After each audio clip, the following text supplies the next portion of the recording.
You knew this day might be coming. You just didn't think it would look like that. Did it come as a knock at the door? Or maybe papers were taped to it? But suddenly your name is on a lawsuit and your brain skips everything else and goes straight to one question. How long do I have before they actually take my house? Let me be clear and tell you something very important. If you were just served papers in New York, this is no longer the warning stage. You are in court, my friend, and there's no going back from being in court. The summons and complaint already been filed at this point, and a Lis Pendens has been recorded. The case now exists in Supreme Court.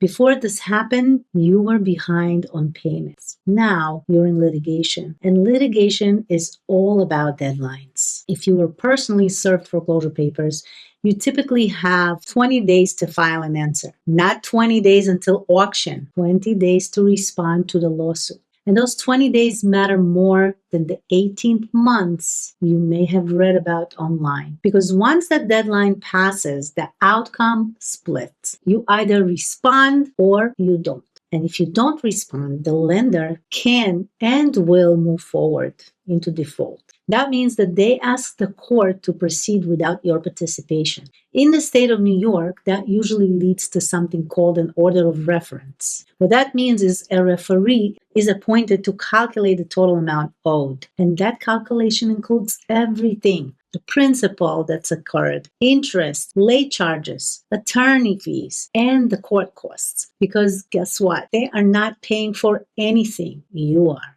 After that, the lender moves for a judgment of foreclosure and sale. And if a judgment of foreclosure and sale granted by the court, the property can be scheduled for auction. That entire chain can move faster than people expect when the case is uncontested. It's not overnight, but it's not years of protection either.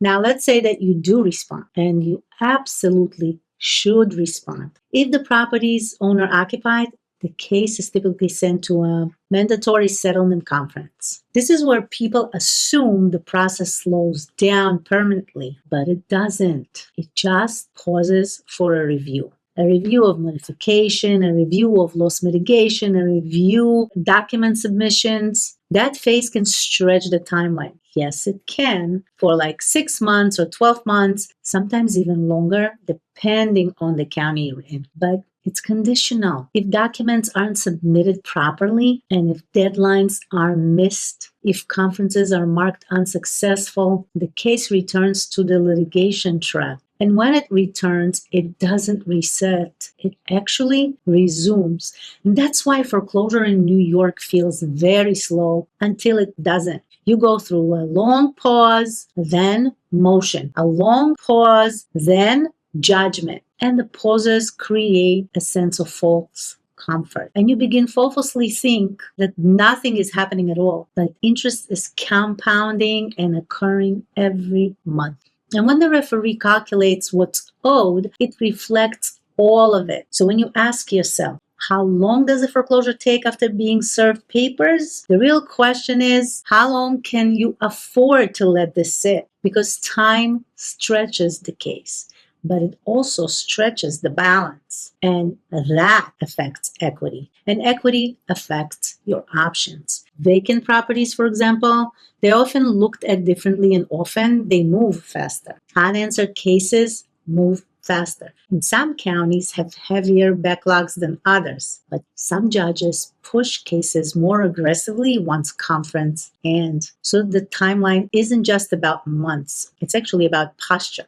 Are you engaged during the time? Is the home occupied? Is there any equity? Is there active review happening at the moment? Did you respond with the 20-day that you had to respond? Those factors matter more than the average timeline you read online. Now let's talk about the quiet mistakes so many homeowners just like you make. This is where you tell yourself, I still have time. This is so dangerous.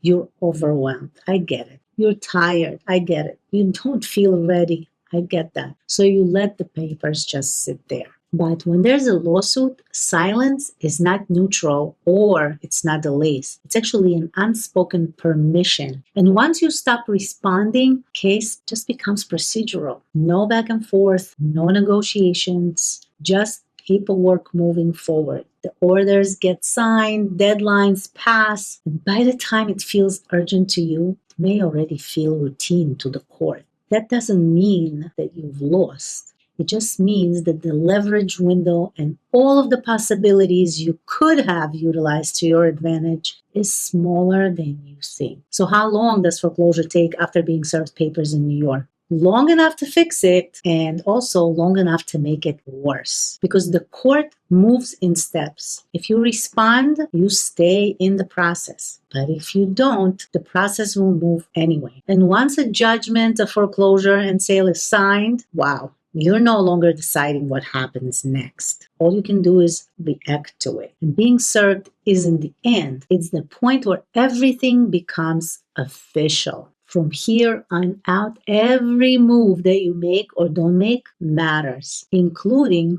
doing nothing. And if you're even considering letting those 20 days pass because you believe foreclosure takes years, you need to understand exactly what happens when you don't file an answer, because that's where timelines change and they shorten. I broke that down step by step in the next video. Let's watch it together.